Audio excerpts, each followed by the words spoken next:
ఇది కదా ఆఫర్ అంటే. ఇప్పుడు ఎంత కొంటే అంత ఫ్రీ. విఆర్ఆ fine silver jewellery, Jubilee Hills check post, Hyderabad. Venkateswararao గారు ఆయన జీవితమే ఒకసారి కానీ చేసుకుంటే ఆయన చెప్పినట్టు ఆయన ఒక డాక్టర్గా చేసిన తర్వాత ఆయన చేయాల్సింది ప్రాక్టీస్ చేయాల. ప్రాక్టీస్ చేయాల.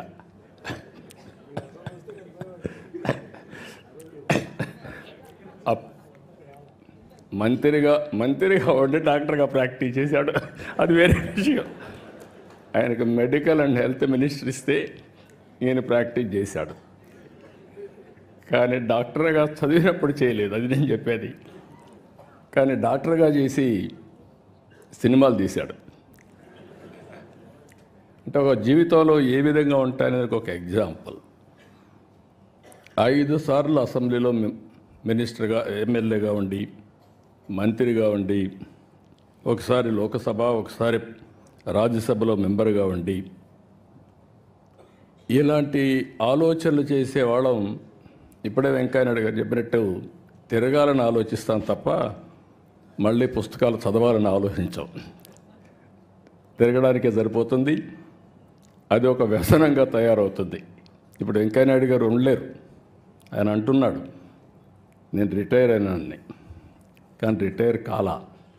మనిషి రిటైర్ అయ్యాడు కానీ మైండ్ మాత్రం శాశ్వతంగా రిటైర్ కాదు. ప్రజాహితం కోసం నిరంతరం ఆలోచిస్తూనే ఉంటుంది.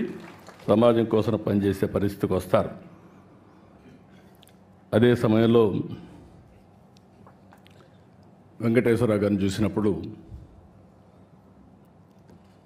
మనిషి ఇంతమందిపై భరత్ చెప్పాడు. ఒక మాటలో చెప్పాలంటే మా ఫ్యామిలీలో మోస్ట్ రిలాక్స్డ్గా, జోవియల్గా ఉండే వ్యక్తి వెంకటేశ్వరరావు గారు. చాలా ఈజీగా ఎన్ని కష్టాలున్నా ఏమున్నా మనిషి కనపడినప్పుడు హ్యాపీగా ఇది చేసేవారు. ఇటీవల ఒకసారి కలిసినప్పుడు నాకు కొన్ని అనుమానాలు వచ్చాయి. యాక్టివ్ లైఫ్లో ఉన్నారు, ఆల్ ఆఫ్ ఏ సడన్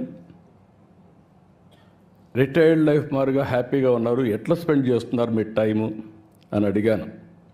ఎందుకంటే ఇప్పుడు నాకు కూడా ఆ పరిస్థితి వస్తే ఇప్పటి నుంచే ప్రిపేర్ కావాలి కాబట్టి. ఆయన ఒకటే చెప్పాడు, చాలా హ్యాపీగా ఉన్నా, నిద్రలేస్తే బ్యాడ్మింటన్ ఆడుకుంటా, వచ్చిన తర్వాత మనవరాళ్ళు వాళ్ళతో ఆడుకుంటా, అక్కడి నుంచి కసపు గాసిప్ ఎవరన్నా ఫ్రెండ్స్ వస్తే చేసుకుంటూ ఉంటాం. మళ్ళా ప్యాక్ ఆటకు పోతాడు. మధ్యాహ్నం అయితే ప్యాక్ ఆటకు పోతా. ఆడొక 2 గంటలు ఆడితే మైండ్ స్టిమ్యులేట్ అవుతుంది, హ్యాపీగా వచ్చి నిద్రపోతాను. What a wonderful life.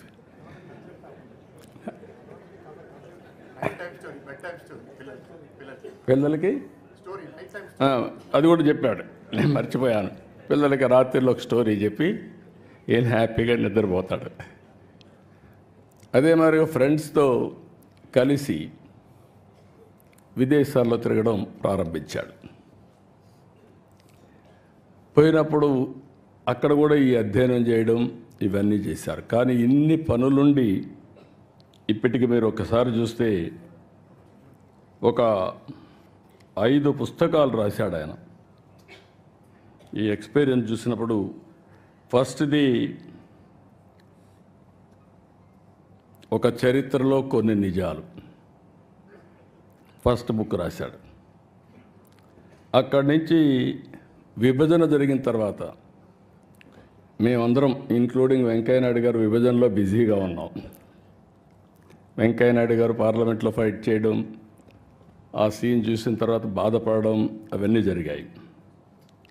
అయితే వెంకటేశ్వరరావు గారు దాని మీద డెప్త్కి వెళ్ళి తెలుగువారి చరిత్ర, వేర్పాటు వాదం ఎందుకు వచ్చిందని పుస్తకం రాసే పరిస్థితికి వచ్చారు.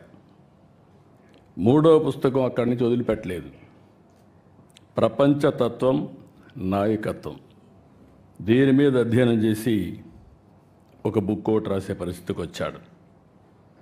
ఇప్పుడు నాలుగోది ఇంకొక పక్కన మీరు చూస్తే ప్రపంచ దేశాలు పాలనా వ్యవస్థలు అధ్యయనం చేసి దానిపైన ఒక పుస్తకం రాశాడు.